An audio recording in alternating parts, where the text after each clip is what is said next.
நமஸ்காரம். நாளைக்கு ராமநவமிங்கிறதுனால நம்ம ஒரு series of lectures on Ramayanam, specifically Kambaramayanam. மற்ற ராமாயணங்கள் எல்லாம் நம்ம ரொம்ப எடுத்துக்கலை. கம்பராமாயணமே அது அது நம்ம ஒழுங்காக சொன்னோம்னு சொன்னால் it will go on to for about 1 year வரும். அது எல்லா நாளும் எல்லா பாடல்களும் கம்பர்லேருந்து நம்ம எடுத்துட்டோம்னு சொன்னால் ரொம்ப கஷ்டப்படும். அதனால நம்ம எப்படி எடுத்துக்கிறோன்னு சொன்னால் பாலகாண்டம் அந்த மாதிரி எடுத்துக்காமல் ஜெனரலாக கம்பனை எடுத்துட்டு கம்பனில் உள்ள சில பிரத்யேகதைகள், அதாவது அவருடைய சில என்னெல்லாம் அவர் ராமாயணங்கிறது வால்மீகியும் வால்மீகி தான் முதல்ல எழுதினார். ஸோ அதை வச்சு 5000 6000 வருஷங்களுக்கு முன்னாடி அயோத்தியில் ராமர் வாழ்ந்து கொண்டிருந்த காலத்தில் வால்மீகி இருந்தார். அப்போ அவர் அந்த காலகட்டத்தில் அவர் எழுதினதை அந்த கதை நம்ம நாட்டில் உள்ள எல்லாருக்கும் பிடிச்சி போய் எல்லா லாங்குவேஜ்லேயும், இந்தியாவில் மட்டும் இல்லை மற்ற ரிலீஜன்ஸில் கூட ராமாயணத்தை கொண்டு வந்திருக்கா அவ. ஸோ அது ரொம்ப விசேஷமான ஒன்று இந்த ராமாயணத்தில்.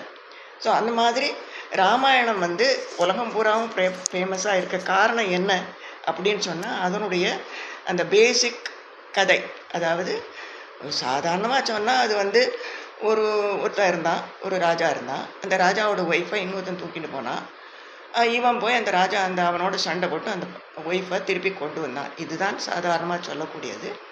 ஆனால் இப்போ நம்ம எப்படி எடுத்துக்கிறோன்னு சொன்னால், முதல்ல ராமாயணத்தில் நமக்கு கிடைக்கக்கூடிய சில மெசேஜஸ் இது ஏதோ திரேதாயுகத்தில் நடந்தது, அதனால் இன்றைக்கி உள்ள காலகட்டத்துக்கு அது ஒத்து வராதுன்னெல்லாம் நம்ம நினைக்கக்கூடாது. ஏன்னு சொன்னால் என்றைக்குமே பொய் சொல்லக்கூடாதுங்கிறது ராமர் காலத்துலேயும் அதுதான், இன்றைக்குள்ள காலத்துலேயும் அதுதான்.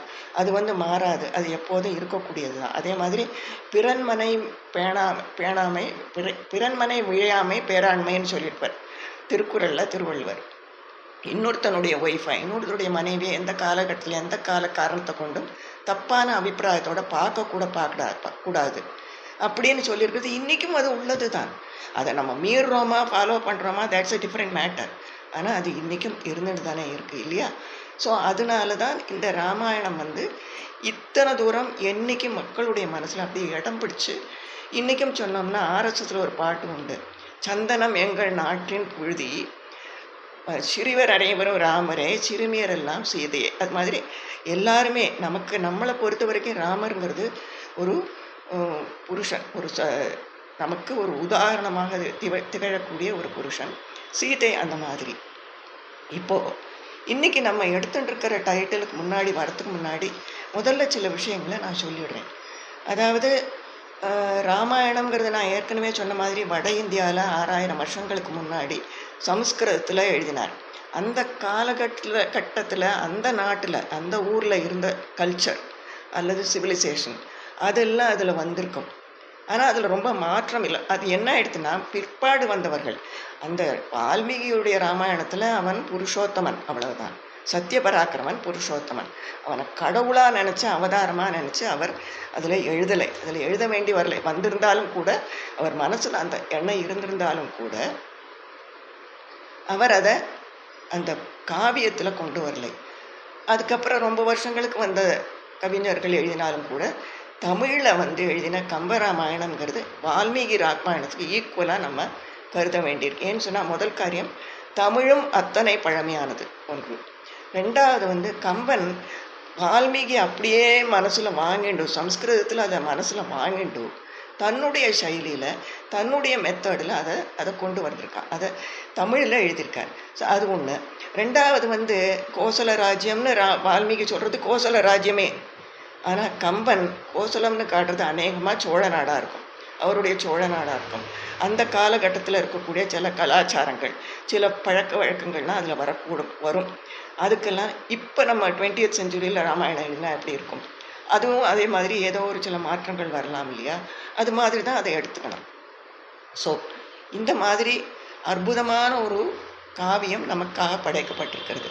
இதுக்குள்ளே போகிறதுக்கு முன்பே 2 விஷயம் நம்ம தெரிஞ்சுக்கணும். ஒன்று என்னென்னா, 2 வாக்கியங்கள், மகா வாக்கியங்கள். நமக்கு மகா வாக்கியம்னு நம்ம சொல்கிறது தத்துவமசி என்று இருந்தாலும் கூட 2 வாக்கியங்கள் உபனிஷத்தில் ரொம்ப பிரசித்தமாக சொல்லக்கூடியது. ஒன்று ஈஷாவாஸ்யம் இதம் சர்வம் அப்படிங்கிற வாக்கியம். அதுக்கு என்ன அர்த்தம்னா, இந்த உலகம் பூராவுக்கும் ஒருவனே தலைவன், அவனுடையது. இந்த உலகம் அனைத்துக்கும் அவன் இறைன்னு சொன்னால் லார்டுன்னு அர்த்தம். அவன் இறைவன், அவன் ஆண்டவன். ஆண்டவன் சொன்னாலும் இறைவன் சொன்னாலும் ஈசன் சொன்னாலும் ஒன்னே தான், அவனே தான் எல்லாம் இல்லையா? அதே மாதிரி இன்னொரு வாக்கியம் நம்ம என்னதுன்னு பார்த்தோம்னு சொன்னால் வசுதேவ குடும்பகம். இந்த வசுதேவ குடும்பகம்ங்கிறதுக்கு என்ன அர்த்தம்னு சொன்னால், இந்த பூமி பூராவும் பிரபஞ்சம் அனைத்துமே ஒரே குடும்பம். அது மனிதனாக இருக்கலாம், மிருகமாக இருக்கலாம், பறவையாக இருக்கலாம், பாம்பாக இருக்கலாம், அல்லது ஒரு சாதாரண எறும்பாக கூட இருக்கலாம். ஆனால் அனைத்துமே இறைவனால் படைக்கப்பட்ட ஜீவன்கள். அவர்களுக்குள்ள ஏற்றத்தாழ்வோ மற்ற எதுவுமே இறைவன் பார்க்கறதில்லை. அவரை பொறுத்த வரைக்கும் எல்லாரும் ஒன்று தான். அது எதுவாக இருந்தாலும் அவர் அந்த ஒரே மாதிரியான அன்பை தான் காட்டுறார். ஏதோ ஒருத்தருக்கு நல்லது நடக்கிறது, ஒருத்தருக்கு நல்லது கிடைக்கலன்னா அதுக்கு அவர் காரணம் இல்லை.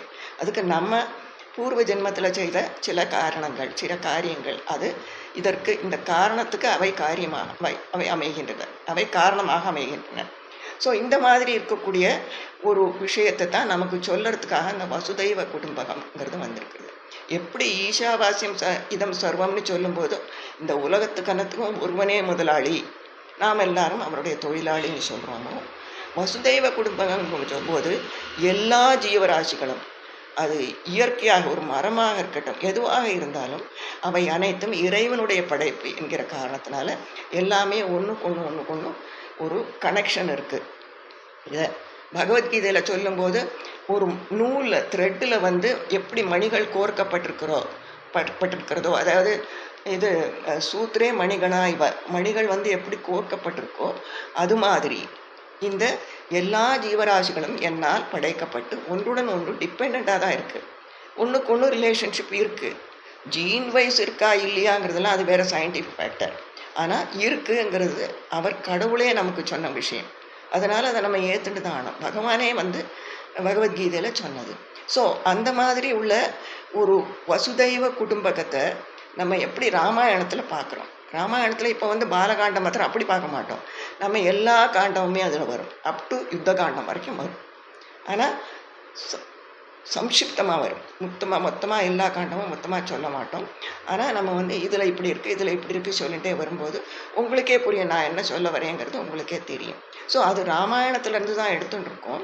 ஆனால் இதை நம்ம இந்த விதமாக இப்படி, அதாவது வசுதைவ குடும்பகம் ஆர் யூனிவர்சல் லவ், உலகம் புறாவுக்கும் நம்முடைய அன்பு செல்லட்டும் என்கிற ஒரு அமைப்பில் ஒரு தலைப்பில் நம்ம இன்னைக்கு கொண்டு வந்திருக்கோம். ஸோ அந்த மாதிரி இப்போ நம்ம ஆரம்பிக்கிறோம். முதல்ல ப்ரேயர் பாருங்கோ. உலகம் யாவையும் தாம் உளவாக்கலும் நிலை பெறுத்தலும் நீக்கலும் நீங்களா அழகிலா விளையாட்டுடையார் அவர் தலைவர் அன்னவர்க்கே சரண் நாங்களே. இதுதான் முதல் சென்டென்ஸ் ஆஃப் தி முதல் ப்ரேயர், முதல் பாடல் ஆஃப் கம்பராமாயணம் இதுதான். இந்த பாடல் தான் கம்பராமாயணத்தில் எப்படி தபஸ்வாத்தியாய நிரதம்ங்கிறது வால்மீகி முதல்ல வச்சுருக்காரோ அது மாதிரி இது கம்பராமாயணத்துடைய முதல் பாடல்ங்கிறது இந்த ப்ரேயர் சாங். அதாவது உலகத்தை எல்லாத்தையும் படைத்து அதை காப்பாற்றி பின்னர் தனக்குள்ளேயே அடக்கி கொள்வராக இருக்கக்கூடிய அந்த இறைவன் அவர் தலைவர். அதை தவிர அவருக்கு அழகிலா விளையாட்டு, அழகிலா மீன்ஸ் பவுண்ட்ரி, அவர் விளையாட்டுக்கு ஒரு எல்லையே இல்லை. அத்தனை விளையாட்டு விளையாடக்கூடிய அவர் தலைவர். அன்னவர்க்கே சரண், அவருக்கு நான் சரண் புகுகிறேன் அப்படின்னு சொல்லி கம்பன் தன்னுடைய ராமாயணத்தை ஆரம்பிக்கிறான். ஸோ இதுலேயே வந்துடுறது நம்ம சொல்கிற தீம் அதில் அப்படி கூடமாக வந்துடுறதுங்கிறத பார்க்குறோம். ஸோ இப்போ கதைக்குள்ளே போகிறோம். கோசல நாடு, அதனுடைய அரசன் தசரதன். அவனுக்கு ரொம்ப வருஷமாக குழந்தைகள், அவனுக்கு 3 மனைவிகள், அது தவிர மற்ற மனைவிகள் இருக்கா. குழந்தை இல்லைன்னு சொன்னோடனே தன்னுடைய குருவாகிய வசிஷ்டத்தை கேட்டு அவருடைய அட்வைஸ் படி ரிஷியசிங்க முனிவரை கூட்டின்னு அஸ்வமேத யாகமும் புத்திரகாமேஷ்டி யாகமும் அவர் செய்கிறார். அதை பார்க்குறோம். அது பண்ணால் 4 குழந்தைகள் பிறந்தா. இந்த குழந்தைகளை செல்லமாக வளர்த்துண்டு வர அவளுக்கு குருகுலத்தில் போய் பாடமெல்லாம் கற்றுண்டு அவளுக்கு கல்யாணம் பண்ணணும்னு நினைக்கிற சமயத்தில் அங்கே விஸ்வாமித்திர முனிவர் வரார். இதில் நம்ம ஒன்று நினைவு வச்சுக்கணும், இந்த 4 பிள்ளைகளும் ஒரே வயசு. ராமன் இன்னைக்கு மத்தியானம் 12 மணின்னா இன்னைக்கு நாளை காலையில் 4:30 மணிக்கு பரதன். அதுக்கு அடுத்த நாள் ஆயில்யம் நட்சத்திரத்தில் ட்வின்ஸு. ஸோ எல்லாருக்குமே ஒரே வயசு. ஸோ ராமருக்கு என்ன உண்டோ அதெல்லாம் அவளுக்கெல்லாம் உண்டு. அது சவுளமானாலும் உபநயனமானாலும் எல்லாம் ஒன்றாவே தான் செய்வாங்க. ஸோ இவாளுக்கு கல்யாணம் பண்ணுங்கிறத பற்றி அவர் நினச்சிட்டு இருக்கார். அப்போது முனிவர் வரார். முனிவர் வந்து கேட்டதின் பேரில் அவர் கூட அனுப்பி வைக்கிறார். அங்கே போய் தாடகை முதலாளவரெல்லாம் வதம் பண்ணி அவரை வந்து அவருடைய யாக சம்ரட்சணம். அதுக்கப்புறம் அவன் மிதிலா நகருக்கு அவர் சொல்ல நம்ம மிதிலைக்கு போகலான்னு சொல்லி மிதிலையில் போய் வில்ல முறித்து சீதையை கல்யாணம் பண்ணிட்டு வர வழியில் பரசுராமனுடைய கர்வத்தை எல்லாம் நீக்கி அவள் திரும்பி வரா. அப்போ ராமருக்கு வயசு 12, சீதைக்கு வயசு 6. 6 வயசில் அவளுக்கு கல்யாணம். அன்னைக்கு அங்கே வந்தவா 12 வருஷ காலம். இந்த இயர்ஸை கொஞ்சம் நேரம் வச்சுக்கணும். 12 வருஷ காலம் they are very happily together இன் அயோத்தியா. அப்படி இருக்கும்போது திடீர்னு இந்த 2 பிள்ளைகள் பரதனும் சத்ருகனையும் அவனுடைய மாமா கேகய நாட்டுக்கு அழைத்துண்டு போகிறார். அந்த சமயம் பார்த்து தசரதனுக்கு திடீர்னு ஒரு புத்தி தோணுறது, இவனுக்கு பட்டாபிஷேகம் பண்ணணும் அப்படின்னு தோன்றுறது. ஸோ அதுக்கு ஏற்பாடு உடனே என்ன பண்ணுறார், நாளைக்கே பட்டாபிஷேகம் ஏற்பாடு பண்ணி எல்லாம் பண்ணின உடனே இவருடைய மனைவி கைகேயி அவகிட்ட இவர் போய் சொல்கிறதுக்கு முன்னாடியே it reaches her through another character. அந்த கேரக்டர் நம்ம பின்னாடி ஏதோ ஒரு லெக்சரில் நம்ம பார்ப்போம். மந்திரைங்கிறவள் மூலமாக அவள்கிட்ட போய் சேர்றது. அவள் உடனே அவளுக்கு ஏற்கனவே இருக்கும் சக்களத்தி சண்டையெல்லாம் இருக்கலாம். இருந்தாலும் இது எப்படியோ பட்டு அவள் சொன்னதில் நல்லவளான கைகை மாறி ராமனை காட்டுக்கு அனுப்புறதுக்கு அவர்கிட்ட சொல்கிறா. அண்ட் வேறு வழி இல்லை. நாளைக்கு பிள்ளைய கூப்பிட்டு உனக்கு ராஜ்யம்னு சொல்கிறார். மறுநாளை கார்த்தால அவர் மயங்கி விழுந்து கிடக்கிறார். உடனே வந்து ராமர் வந்து நீ சொன்னா என்ன, எங்கள் அப்பா சொன்னா என்ன, 2 பேர் சொன்னா என் தம்பிக்கு கிடைக்கிற மௌலி எனக்கும் கிடைக்கிறது தானே, எனக்கு கிடைக்கிறது தான் அவனுக்கு உள்ளது அப்படின்னு சொல்லிட்டு அவள் சொன்னபடி அவர் காட்டுக்கு கிளம்புறார். அவர் கூட சீதையும் லக்ஷ்மணர் ஆஸ் யூஷுவல் பின்னோட போகிறார். சீதையும் அவர் கூட சசினம் ரோகிணி ததா. அந்த ரோகிணி எப்படி சசி பின்னோட சந்திரன் பின்னாடி போகுமோ அது மாதிரி இவா 2 பேரும் போகிறா. போய் அவள் பின்னோட இந்த ஹோல் பாப்புலேஷன் வருது. அந்த கூட்டம் பூராவும் அந்த ஊர்க்கார பூராவும் இவா பின்னோட வரா. சுமந்திரன் தேரில் இவா வந்து ஸ்ருங்கிபேரபுரம் என்கிற அந்த நாட்டினுடைய எல்லை. அது அந்த கோசல நாடு முடிஞ்ச உடனே அந்த வில்லேஜ் வருது. அது கங்கை கரையில் இருக்குது. அந்த கங்கை கரையில் அது 500 போட்டுக்கு உரிமையாளன் ஒருவன் இருக்கான். அவன் பேர் குஹன். அவன் ரொம்ப நல்லவன். ஆனால் பார்க்கறதுக்கு பயங்கரமான உருவம். பெரிய மீசை, கருத்த திருமேனி, கழுத்தில் வந்து சிப்பியை கோத்து மாலை போட்டுருக்கான். இடுப்பில் ஒரு கடாரி வேற இதோடு இருக்கக்கூடியவன். அவளுக்கு வந்து ராமர் ஏன் இங்கே, ஏன்னா கூட்டத்தோடு வரா இல்லையா. ஸோ இந்த மாதிரி ராஜ்யத்தை விட்டு போகிறதுக்காக வந்திருக்கார், அவரை நாடு கிடச்சிட்டாங்கிற விஷயம் அவளுக்கு தெரியாது. நோபடி நோஸ் இல்லையா. ஸோ அவர் என்ன பண்ணுறார், ராஜ்யத்தினுடைய இளவரசர் வந்திருக்கார் அப்படின்னு சொல்லிட்டு தனக்கு என்ன கிடைக்கும், தனக்கு என்னது பெருசா தோணும், அதை இந்த தேனையும் மீனையும் கொண்டு வரார். ஸோ இதை கம்பன் எப்படி சொல்கிறார் பாருங்கோ. ஸ்ருங்கி பேரம் என திரை கங்கையின் மருங்கு தோன்று நகருடைய வாழ்க்கையின், மருங்கு தோன்று நகர் பக்கத்தில் இருக்கக்கூடிய நகருடைய வாழ்க்கையின் ஒருங்கு தேனோடு மீன் உபகாரத்தன் இருந்த வள்ளலை காண வந்து எழுதினார். அவன் வந்து அந்த தேனும் மீனும் கொண்டு வந்து அவரை பார்க்கறதுக்குன்னு வரான். தன்னுடைய கூட்டம், இந்த போட்மென் அவள் எல்லாரையும் தள்ளி நிறுத்திட்டு இவன் வரான். வந்து அந்த பர்ணசாலையில் ராமர் அப்போ தான் மற்ற முனிவர்கள் எல்லாம் பேசின்னு இருக்கா. ஆகாரம் சாப்பிட்டுட்டு, அவளுக்கு ஆகாரங்கிறது காய் கிழங்கு இதெல்லாம் தான், அதெல்லாம் தான் சாப்பிட்டுட்டு அவளோட விருந்து சாப்பிட்டுட்டுன்னு போட்டிருக்கார் கம்பர். சாப்பிட்டுட்டு அங்கே உட்காந்துருக்கார். அப்போ இவன் வரான். இவன் வந்து வெளியிலேருந்து ஐயே அப்படின்னு குரல் கொடுக்குறான். அவன் மட்டும்தான் வரான். குரல் கொடுத்த உடனே லக்ஷ்மணன் வெளியில் வரான். லக்ஷ்மணன் வெளியில் வந்தோடனே இந்த மாதிரி அவனுக்கு ராமனுக்கும் லக்ஷ்மணனுக்கும் வித்தியாசம் தெரியல. அதனால அவன் என்ன பண்ணுறான், வணங்கிட்டு உங்களை பார்க்கறதுக்கு வந்தேன், என் பேர் வந்து குஹன், நான் இங்கே நாவாய்க்கு தலைவன், இந்த போட்மெனுக்கெல்லாம் நான் தான் தலைவன், நான் உங்களை பார்க்க வந்தேன்னு இரு, நான் இல்லை அவர் அப்படின்னு சொல்லிட்டு நான் உள்ளே போய் கேட்டுன்னு வரேன்னு வந்து லக்ஷ்மணன் கேட்க வரான். கேட்கும்போது அவன் சொல்கிறது பாருங்கோ. சுற்றமும் தானும் உள்ளம் தூயவன் தாயின் நல்லான் ஏற்று நீர் கங்கை நாவாய்க்கு இறை குகன் ஒருவன். இறைன்னு சொன்னால் நான் ஏற்கனவே lord, he is the lord of this. Gangai கரையில் உள்ள அத்தனை போட்டுக்கும் அவன் தான் தலைவன் தாயின் நல்லான், அதுதான் முதல் அடைமொழி. அடைமொழி முதல்ல அவன் தான் கொடுக்குறான் குகனுக்கு. அவன் தாயை விட நல்லவன். இவனுக்கு அவரை பற்றி என்ன தெரியும்? பார்க்கறதுக்கு பயங்கரமான உருவம். ஆனால் லக்ஷ்மணன் ஏன் அப்படி சொல்கிறான்னு சொன்னால், அவன் கையில் கொண்டு வந்திருக்கிறது சாப்பாடு, தேனும் மீனும். அது அரியதானது. தேன்கிறது ரொம்ப அரியது, நல்ல தேன் கிடைக்கிறது கஷ்டம். அதே மாதிரி மீன்கிறது கங்கையில் உள்ள மீன், அவன் சாப்பிட்றத அவன் கொண்டு வந்திருக்கான். அதை அவ்வளோ தூரம் திருத்தி நீட்டாக அழகாக பேக் பண்ணி கொண்டு வந்திருக்கான் அப்படின்னு சொல்லி ராமர்கிட்ட அவன் சொல்கிறான். சொன்ன உடனே ராமர் சிரிச்சுண்டே வர சொல்லு அப்படின்னு சொல்லிடுறார். அவன் நமஸ்காரம் பண்ணுறான். பண்ணின உடனே இந்த மாதிரி நான் உங்களுக்காக தேனும் மீனும் கொண்டு வந்தேன்னு சொன்ன உடனே ராமர் தன்கிட்ட அவர் சிரிக்கிறார். சிரிச்சுட்டு சொல்கிறார், அப்போ தானே அவர் சாப்பாடு ஆயிருக்கு இல்லையா? அதனால் பக்கத்தில் இருக்கிற முனிவர்களை பார்த்து சொல்கிறார், ஒருத்தன் தனக்கு உவந்ததாகவும் தனக்கு பிடித்ததாகவும் அரியதாகவும் இருக்கக்கூடிய ஒரு வஸ்துவை தன்னுடைய அன்பை தெரிவிப்பதற்காக கொண்டு வந்தால், அப்படி ஒருத்தன் கொண்டு வந்தால், தனக்கு அது அரியது, கிடைக்காத ஒன்று கிடைக்கிறது கொண்டு வந்தால், அந்த வஸ்து தேவாமிர்தத்தை விடவும் உயர்ந்தது, சிறந்தது. அதை விட இன்னொன்று சொல்கிறார், பித்திருக்களுக்கே அர்ப்பணம் பண்ணக்கூடிய அளவுக்கு அது சிறந்தது, அது உயர்ந்தது. அப்படியே அது அவ்வளோ புனிதமானது. நம்ம பித்திருக்களுக்கு கூட அதை கொடுக்கலாம் அந்த அளவுக்கு. ஏன்னா அவனுடைய அன்பு அதில் தெரிகிறது அப்படின்னு சொல்லி அவன்கிட்ட பேசுகிறார். பேஷண்ட் இருந்துட்டும் அவன் அப்பவும் அவனுக்கு தெரியாது. அன்னைக்கு ராத்திரி அவன் கீழே தரையில் படுத்துட்ட உடனே, மரத்தடியில் படுத்துட்ட உடனே என்ன ஏதுன்னு கேட்டு லக்ஷ்மணன் சொன்னவன் தான் இவன் காட்டுக்கு போக போகிறாங்கிறது தெரியுது. அப்போ அவன் சொல்கிறான், மறுநாளைக்கு நீ இங்கேயே இருந்துடும், அங்கே பரதன் ஆண்ட ஆளட்டும், நீ இங்கே ஆண்டுன்றேன்னு சொல்கிறான். இவன் சொல்கிறான், அது சரிப்படாதுன்னு சொல்கிறான். ஏன்னா நீ கங்கை கரையை கடந்து அந்த பக்கம் விட்டுடும், நான் 14 வருஷம் கழிஞ்சு தான் நான் இந்த பக்கம் திரும்பி வரணும், அப்படி வரும்போது நான் உன்னை பார்க்குறேன்னு சொல்கிறான். அப்போ இவன் திருப்பியும் கெஞ்சுறான், இல்லை நீ என்னை கூட்டின்னு போங்கிறான். அது முடியாது அப்படின்னு சொல்லிட்டு ராமர் சொல்கிறத பாருங்கோ, என் உயிர் அணையாய் நீ இளவல் உன் இளையார், இவன் உன் தம்பி, நன்னுதல் அவள் நின் கேள். அழகான நெற்றியோடு இருக்காளே இவள் நின் கேள், மதனி மைத்துனி எப்படி வேணால் எடுத்துக்கலாம்.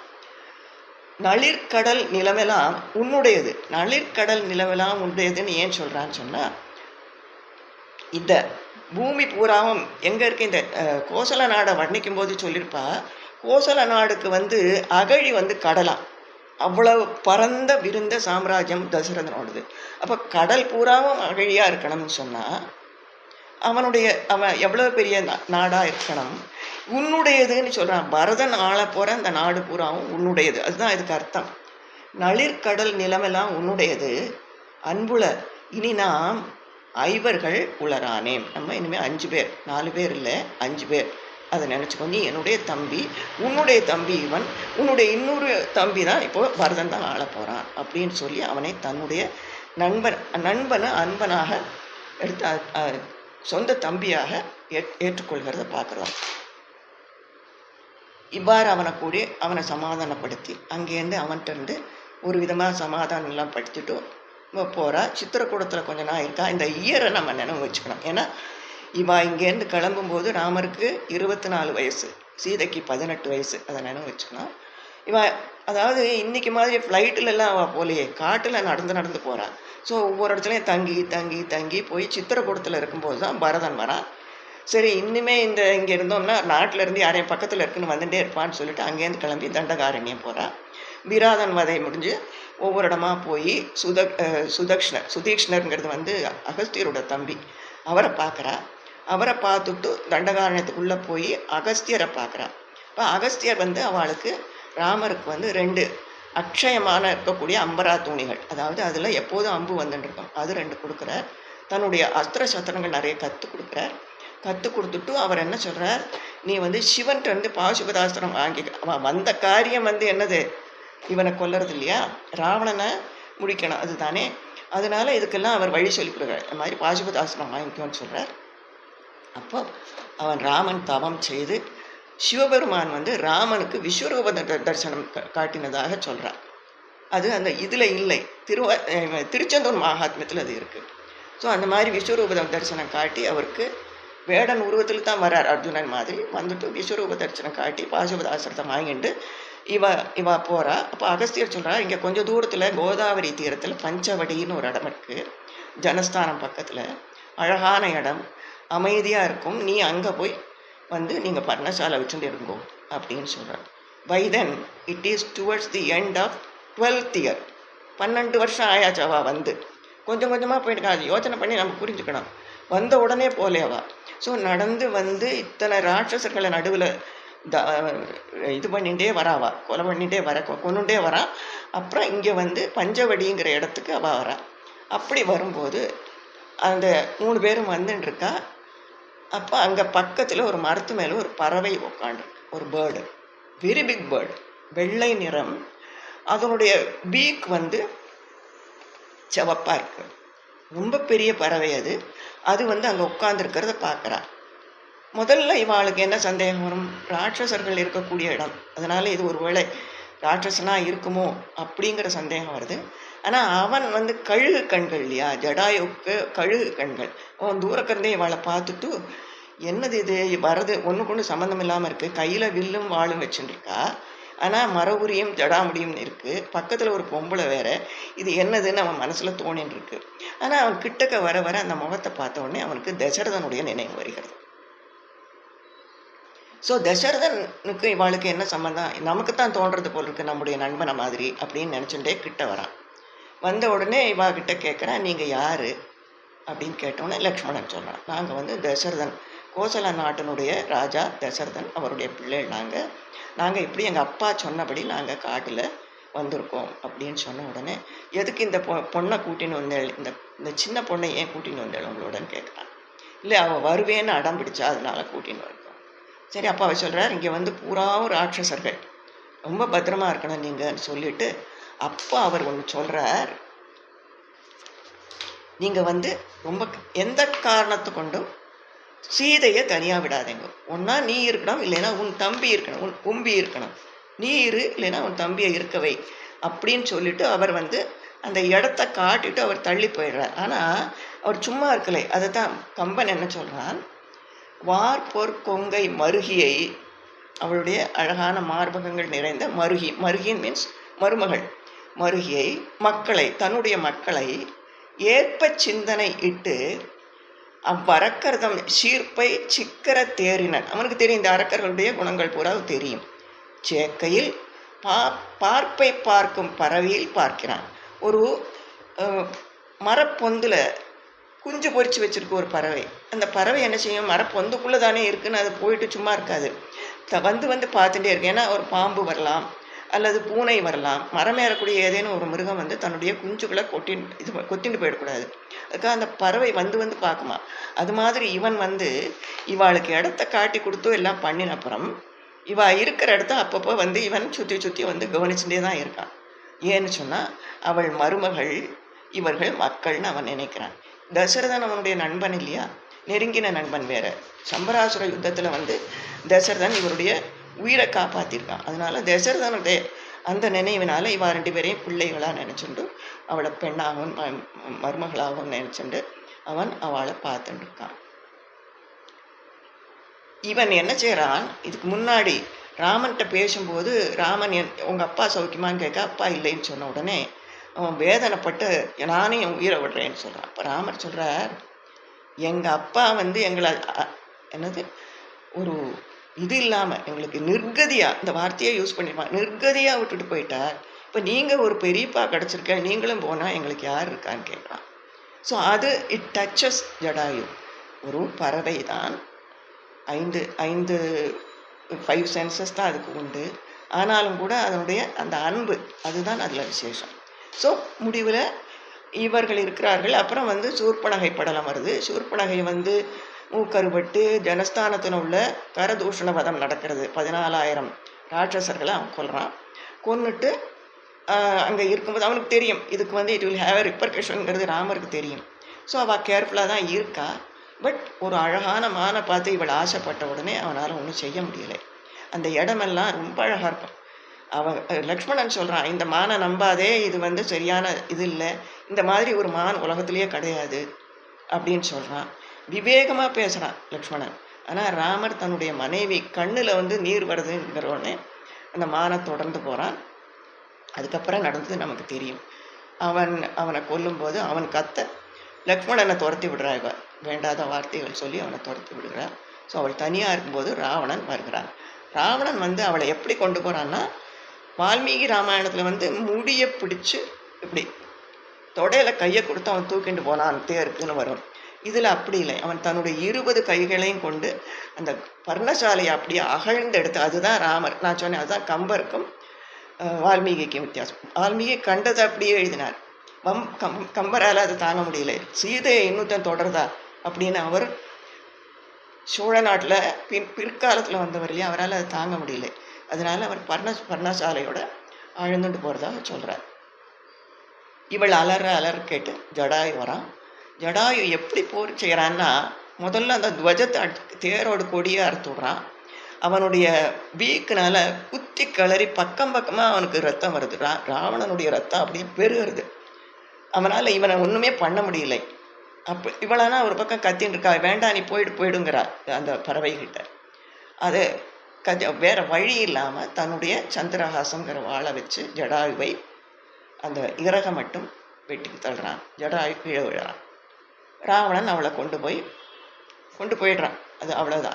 அதோட அவளை அப்புறம் நம்ம சுந்தரகாண்டத்தில் தான் பார்க்க போகிறோம். ஸோ அதோட போச்சு. இவர்கள் தேடிட்டு வரா. அண்ணா நீ உன்னை யார் அவள் சொன்னா, நீ உன்னை யார் வர சொன்னான்னு இவன் திட்டிகிட்டே வரான். ராமன், நீ இந்த மாதிரி வந்திருக்கியே, அங்கே என்னமே நான் சொன்னேன் இல்லையா, இது அரக்கர்கள், நீயே தானே சொன்ன இது அரக்கனாக இருக்கக்கூடும்னு சொல்லி நீ எப்படி வந்தேன்னு சொல்லி வந்தால் அவளை காணும், பர்ணசாலையே காணும். ஸோ இப்படி அலருண்டே அழுதுண்டே வரும்போது அதை சீனை நம்ம இமேஜின் பண்ணி பார்க்கணும். ஜடாயு விழுந்து கிடக்கான், சரிஞ்சு விழுந்து கிடக்கான். அப்போ அவன் உடம்புலேருந்து ரத்தம் பெருகின்னு இருக்கு. அந்த சிகப்பு அந்த பீக்கினுடைய சிகப்பு, ராவணனோட ரத்தம் அதில் வேறு இருக்குது, அதில் ஏற்கனவே வேறு சிவப்பு. அது இப்படி பார்க்கும்போது அந்த பஞ்சடைஞ்ச கண், ரத்தப்போக்கு இருக்கு இல்லையா, பஞ்சடைஞ்ச கண்ணால் அந்த ராமனுடைய பாதம் அவனுக்கு முதல்ல தெரியுது, திருப்பாதங்கள் முதல்ல தெரியுது. அவன் மனசு சந்தோஷப்படுறது. இவா உடனே விழுந்து கிடக்கிறத பார்த்த உடனே கதறிண்டு தூக்கிக்கிறான். 2 பேரும் தூக்கி மடியில் வச்சுக்கிறான். அவன் இறந்து போயிட்டான் நினச்சுண்டு விடுறான். இவன் ராமன் நினச்சுண்டு கண்ணீர் அப்படியே விடுறான். இவாளுடைய கண்ணீர் பட்டு அவனுக்கு கொஞ்சம் நினைவு வருது. மூர்ச்சையாயிருந்தான் இல்லையா, நினைவு வருது. வந்த உடனே அவன் திட்டுறான், நான் ஏற்கனவே சொன்னேன் இல்லையா, உங்களை யாரும் உன் ஒய்ஃபை விட்டுட்டு போக சொன்னது, எதுக்காக இப்படி பண்ணினேன் அப்படின்னு சொல்லி 2 பேரையும் திட்டுறான். திட்டிட்டு அவன் சொல்ல வரான், இந்த மாதிரி ராவணன் தூக்கிட்டு போனான் அப்படிங்கிறத சொல்லறதுக்குள்ளே அவனுக்கு உயிர் போயிடுறது அன்ஃபார்ச்சுனேட்லி. ஸோ அவன் இவனுக்காக தன்னுடைய உயிரை இழக்கிறான். அப்போது ராமன் ரொம்ப வேதனைப்படுறான். அப்போ ஒரு வார்த்தை சொல்லுவான் ராமன், அழகான அதான் கம்பனை ஒரு போயமாக ரசிக்கணும். இப்படி வேகமாக சொன்னாலாம் போகாது. ராமன் அழறது பாருங்க. தம் தாதையரை தனையர் கொலை நேர்ந்தார் முந்தாரே உள்ளார். முன்னாடி யாரே ஒருத்தர் தன்னோட சொந்த அப்பாவுடைய சாவுக்கு காரணமாக இருந்திருக்காளா, கொலை செய்திருக்காளா. முடிந்தான் முன்னை ஒருவன் ஆச்சு. அங்கே அயோத்தியில் எங்கள் அப்பா என்னால் தானே அவர் உயிர் போச்சு. முடிந்தான் முன்னை ஒருவன் எந்தாய் தாயே அப்பா, ஓ எற்காக நீயும் இறந்தனியே, எனக்காக நீ இறந்திய, நீ செத்து போயிட்டியே, என்னால் தானே உன் உயிரும் போயிட்டு. அந்தோ வினயன் அருங்கூற்றமான நானே உங்களுக்கெல்லாம் யமனா ஆயிருக்கேனே அப்படின்னு சொல்லி அலறான். அலறிட்டு அப்போ தம்பிட்டு சொல்கிறான், கொஞ்ச நாள் கழித்து சமாதானம் ஆன, விழிந்த தாதை செவ்வழி உரிமையாகவும் திருத்துவம் திருச்சிறுவர். அதாவது நம்ம அப்பா செத்து போன உடனே அவருக்கு ஈமக்கடன் செய்யறதுக்கு நம்மளால முடியலை. அந்த ஒரு குறைய இப்போ திருத்துவோம்.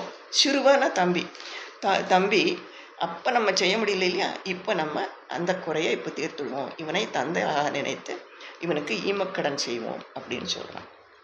வால்மீகிலே அதில் வருது. ஆனால் வால்மீகியில் இவன் நீ மோட்சத்துக்கு போகிறேன்னு சொல்கிறான் ஜடாயுக்கிட்ட. இப்போ அவன் சொல்கிறான், நான் ஒரு பறவைகளுக்கு மனிதனாக பிறந்து கர்மங்கள் செய்து அந்த புண்ணிய பலன் பாப பலன்லாம் போனால் தானே மோட்சத்துக்கு அதிபதி ஆக முடியுங்கிறான். இவன் சொல்கிறான், வால்மீகியில் வருது இது, நான் சொன்னேன்னு சொல்லு, உன்னை கீழே தள்ள மாட்டாங்கிறான். That is the only place where he shows himself as God அப்படின்னு வால்மீகியை பற்றி கோவிந்தராஜ்யம்லாம் சொல்லும் நமக்கு. அது மாதிரி இதில் இவன் ஈமக்கடன்கள் செய்து அவனை மேலுலகத்துக்கு அனுப்புகிறான். ஸோ அது ஜடாயு அப்படி அவனுடைய தந்தையாக இருக்கிறான் இல்லையா. தந்தையனுடைய வசுதைவ குடும்பங்க, நீங்கள் குடும்பம் எப்படி வருது பாருங்க அவனுக்கு. ஸோ அது தந்தையாக ஒருவனை அவன் அடைந்து விட்டான். இப்போ இங்கேருந்து அவள் ஜடாயுக்கு அப்புறம் அவள் தேடிட்டு போகிறா, திருப்பியும் தெற்கு பார்த்து போயின்னு இருக்கான். அயோத்தியிலேருந்து பஞ்சவடி, நாசிக் பஞ்சவடி, மகாராஷ்டிரா, அங்கேருந்து கொஞ்சம் கொஞ்சமாக நடந்து தெற்கு நோக்கி வருகிறார்கள். அப்படி வரும்போது அவள் வந்து கபந்தன் என்கிற ஒரு ராட்சசனை பார்த்து அவனை கையை வெட்டிட்டு, அப்போ அவன் தன்னுடைய உருவம் வந்த உடனே அவன் சொல்கிறான், இங்கே கொஞ்சம் தூரத்தில் மதங்காசிரமம் இருக்குது, அங்கே சபரி என்கிற ஒரு பெண் இருக்கிறாள், அவளை பார்த்துட்டு நீங்கள் சுக்ரீவன்கிட்ட போங்க. அவன் தான் சொல்கிறான், சுக்ரீவன்கிட்ட போங்கன்னு வழிகாட்டுறான். வழிகாட்டி மாதிரி காட்டுறான் அவன். ஸோ அவனை பார்த்து அவனுடைய இது முடிவு, அவனுக்கும் மோட்சம்தான். ராமர் கையால் யாரெல்லாம் கொலைப்படுகிறார்களோ அவளுக்கெல்லாம் மோட்சம்தான். ஸோ அவனை முடிஞ்சுட்டு அவன் மதங்காசிரமத்துக்கு வரான். அங்கே சபரி என்கிற பெண்மணி இருக்கா, வயசான மூதாட்டி. அவள் மதங்கருடைய சீட பெண்மணி. சபரிங்கிற வார்த்தைக்கு என்ன அர்த்தம்னு சொன்னால் தீண்டத்தகாதவள். நம்ம தமிழில் அதுக்கு வேறு வார்த்தைகள்லாம் சொல்லுவோம், பள்ளு பறைன்னெல்லாம் சொல்லுவோம். என்ன இப்போ தலித்துங்கிறோம் இல்லையா,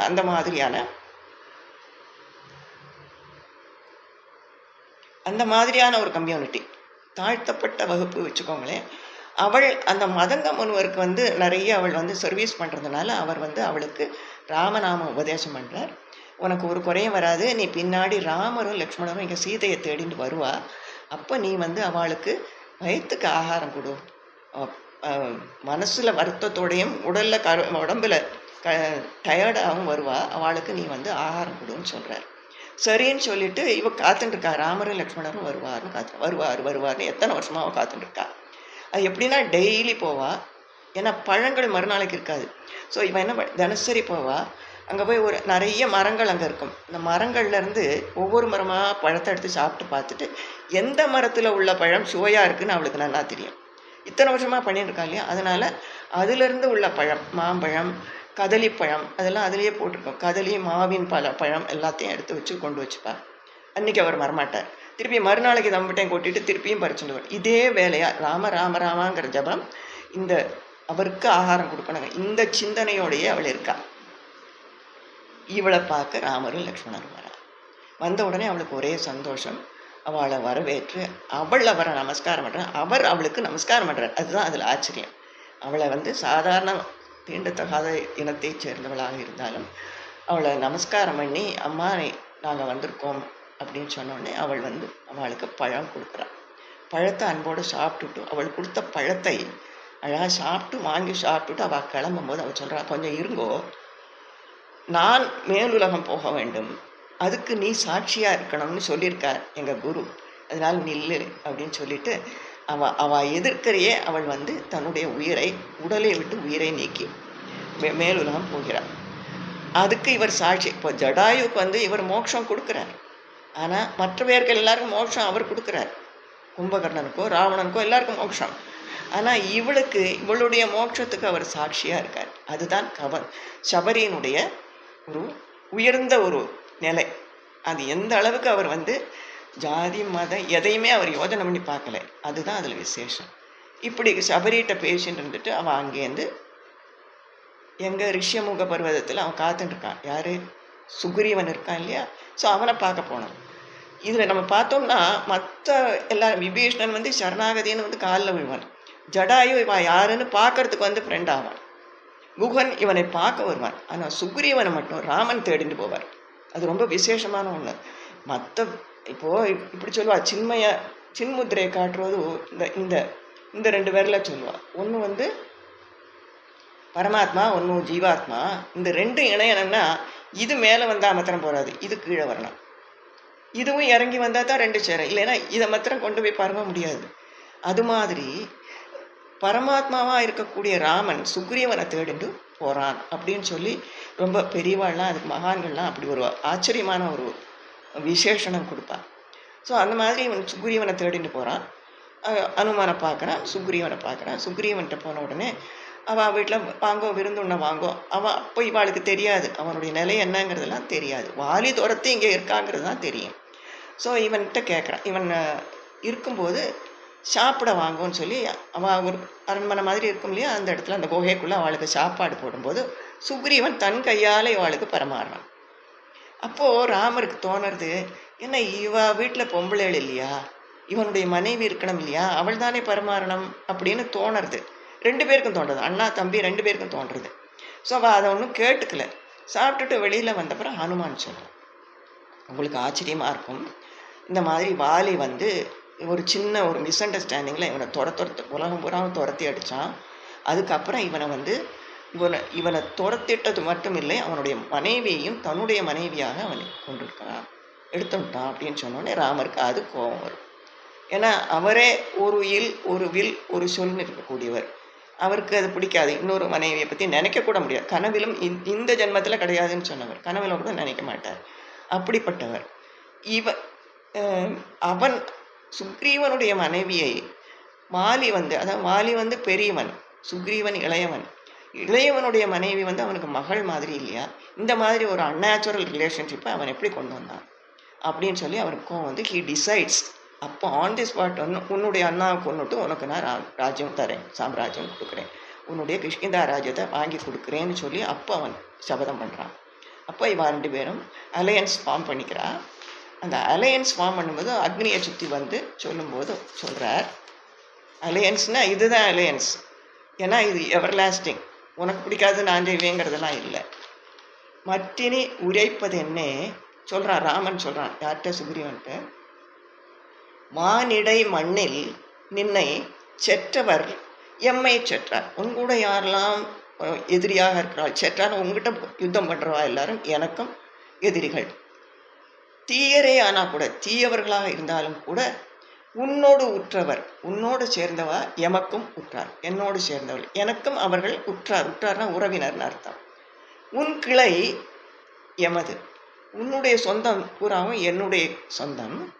என் காதல் சுற்றம் சுற்றம், என்னுடைய சொந்தம் பூராவும் உன்னுடையது. இதில் வித்தியாசமே கிடையாது. நீ எம் இன்னுயிர் துணைவன், நீ என்னுடைய இன்னுயிர் துணைவன். நின்னோடும் அறுவர் ஆனவன், எனக்கு இன்னொரு தம்பி கிடச்சிட்டான் அப்படின்னு சொல்லி சந்தோஷமாக அவனை தன்னுடைய தம்பியை, Beast, Sugreevan is a Beast, குரங்கு, அவனை தன்னுடைய தம்பியாக ஏற்றுக்கொள்கிறத பார்க்குறோம்.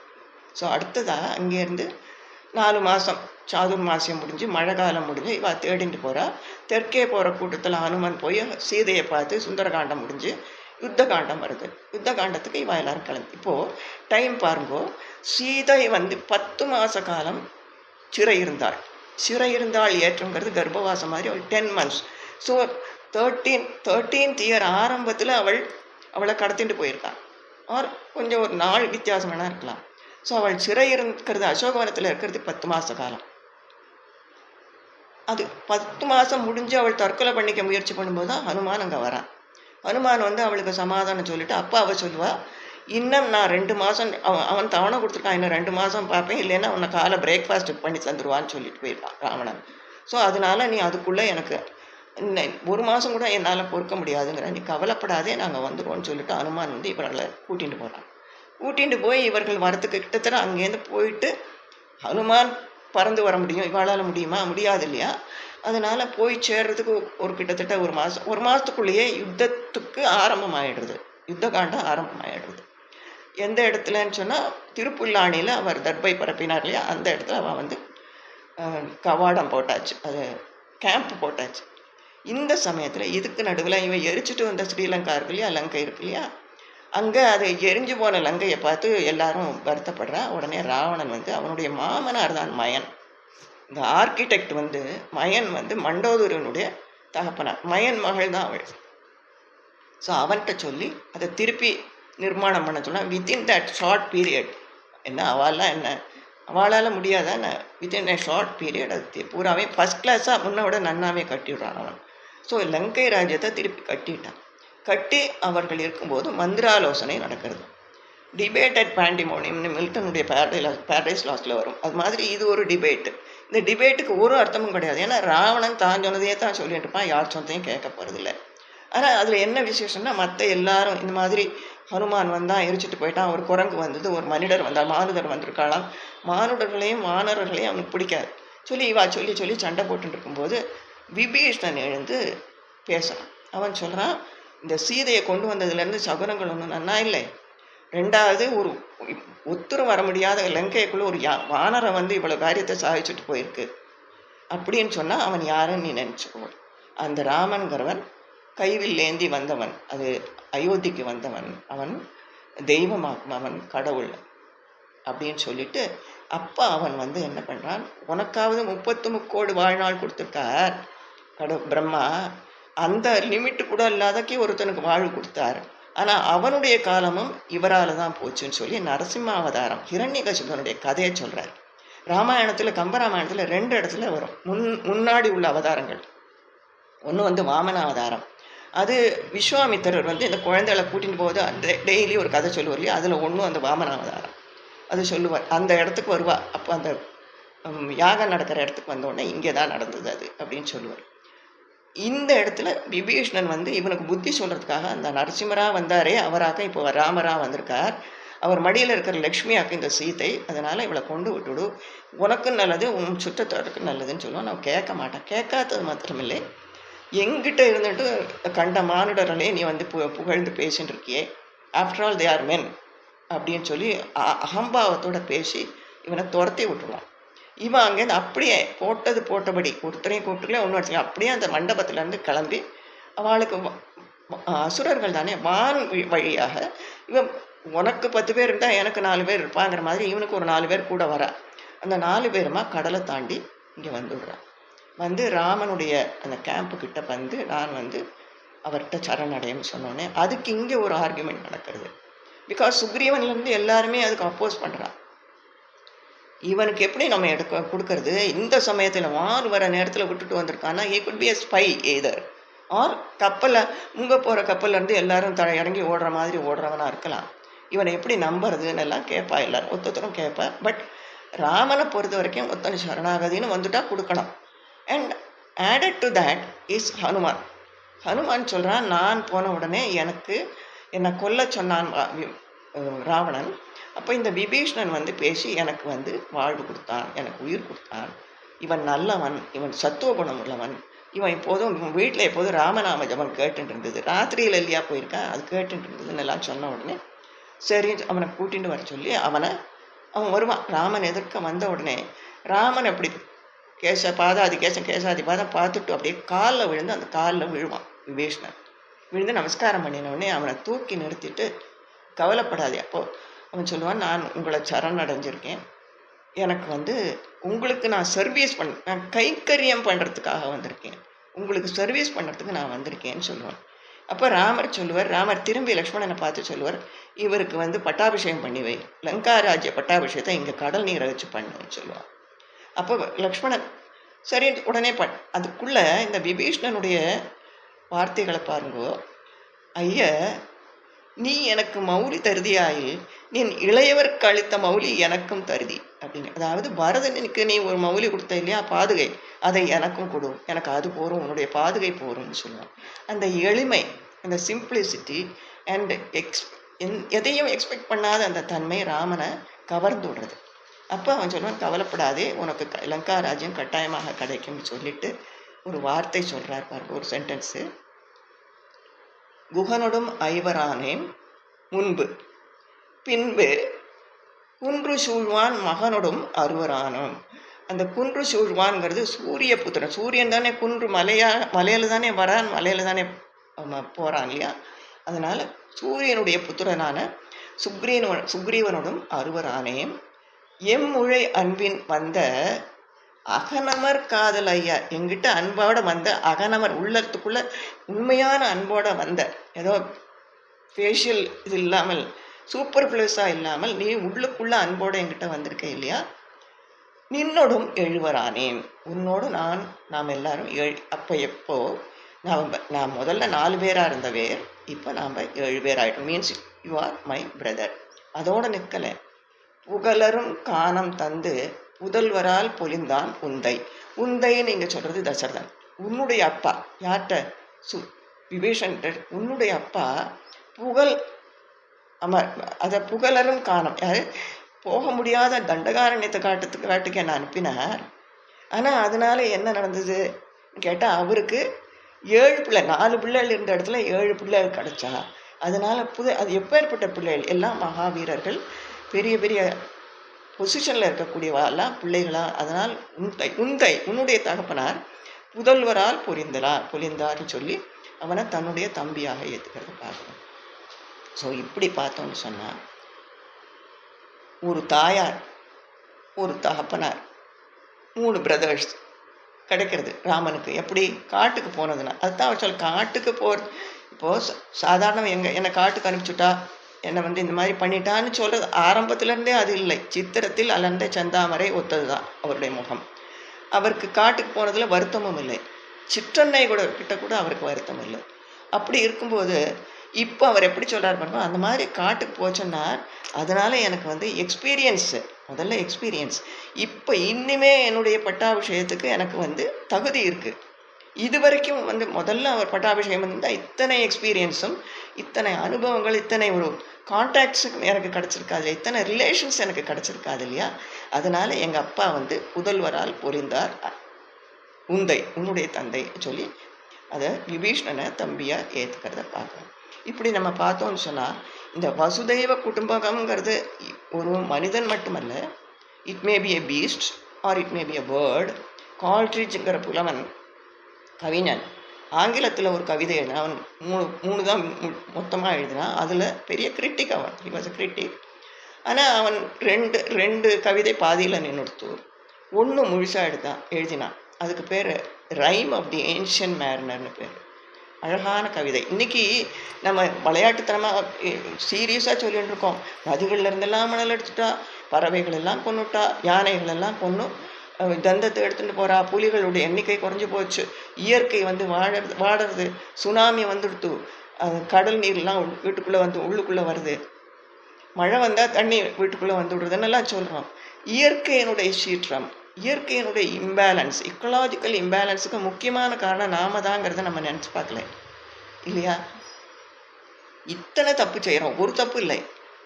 எங்கே போய் குளித்தாலும் அங்கே ஒரு 4 வாட்டர் பாட்டில் அதை அப்படியே போட்டுட்டு வந்துடுறோம். இந்த மாதிரி பல தப்புக்கள் செய்கிறோம். பல அனிமல்ஸை நமக்கு வேணுங்கிறதுக்காக வேண்டி அனிமல்ஸை அர்த்தம் இல்லாமல் பணத்துக்காக அதை கொலை செய்து அதனுடைய ஸ்கின், அதனுடைய தந்தம் எல்லாம் எடுத்துக்கிறா இல்லையா. இது எல்லாமே இன்னைக்குள்ள இந்த எக்கலாஜிக்கல் இம்பேலன்ஸுக்கு காரணம். இதை வச்சு 18th century புலவன் அவன் ஹி லிவ்டு. அவனும் வேர்ட்ஸ்வொர்த் தான் அந்த ரொமான்டிக் போய்ட்ஸுக்கு ஆரம்பம். வாழ்ந்த காலம்னு பார்த்தீங்கன்னா ஃப்ரெஞ்ச் ரெவல்யூஷன் பீரியட். ஃப்ரெஞ்ச் ரெவல்யூஷனில் தான் இந்த லிபர்ட்டி, ஈக்குவாலிட்டி, ஃப்ரெட்டர்னிட்டின்னு எல்லாம் பெருசாக சொல்லிட்டு அந்த பேஸ்டில் இது பண்ணி அவளுக்கு ஃப்ரீடம் கிடச்சோடனே அவன் முதல்ல செய்த காரியம் என்ன, கில்லட்டின்கிற மெஷினை கண்டுபிடிச்சா.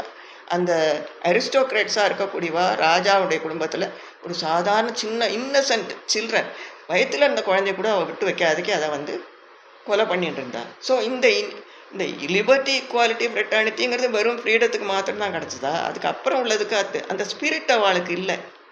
ஏதோ ஒரு பொலிட்டிக்கல் ரீசனுக்காக ஒன்று சொல்லிட்டு அது சரியாக பண்ணலை. இதை பார்த்து மனம் நொந்து போனவர்கள் பலர். அதில் ஒருத்தர் இந்த வேர்ட்ஸ்வொர்த்ங்கிறவரும் இந்த கால்ட்ரிட்ஜ்.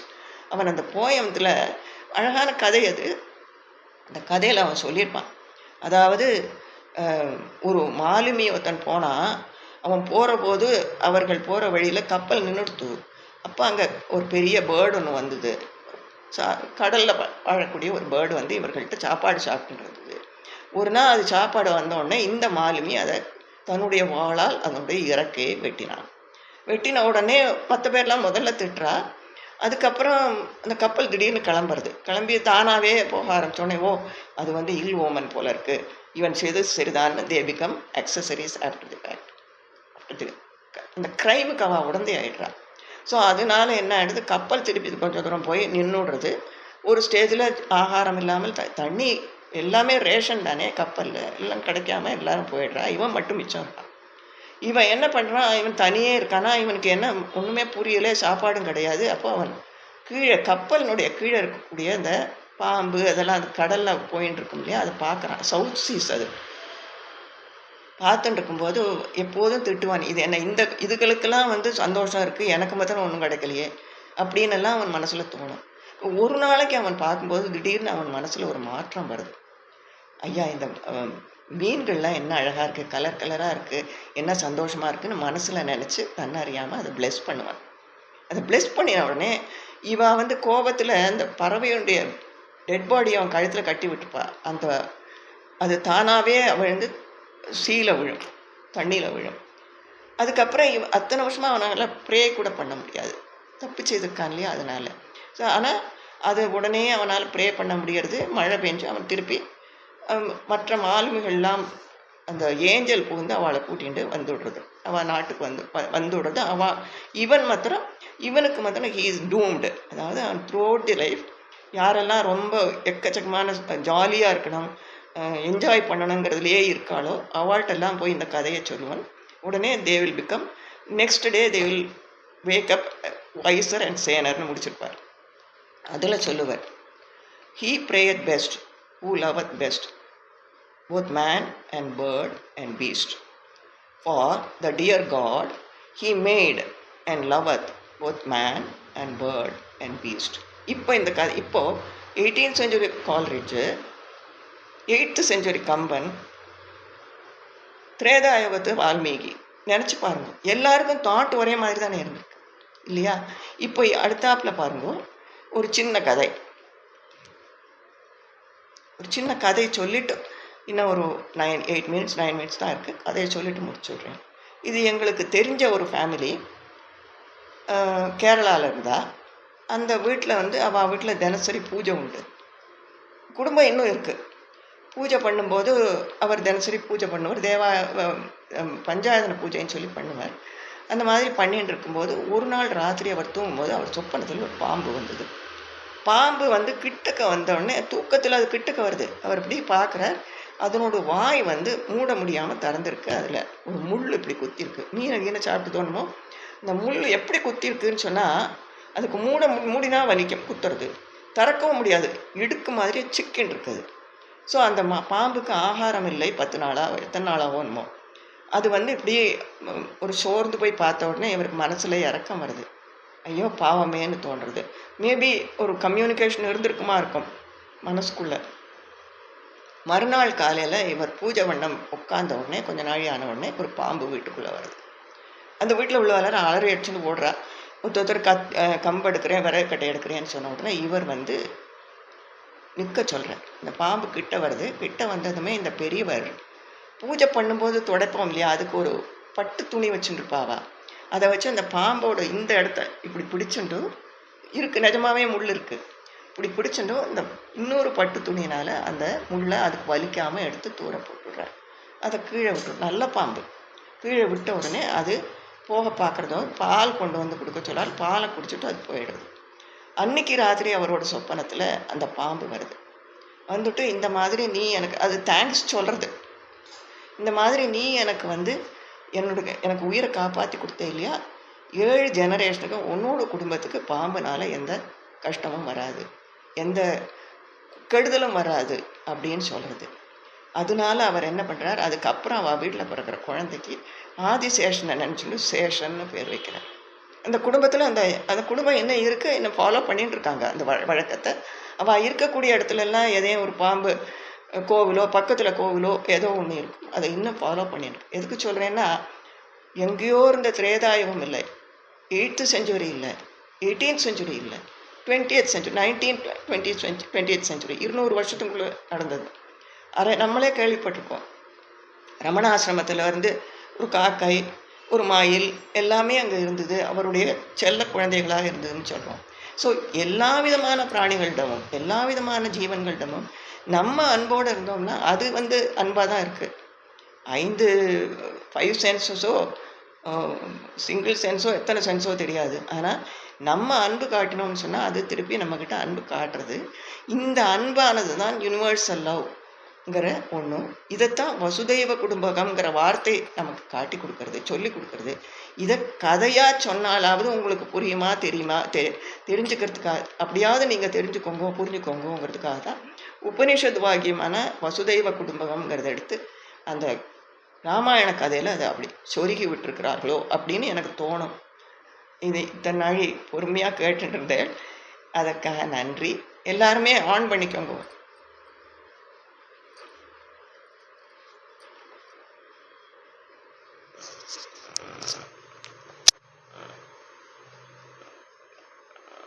தேங்க்யூ.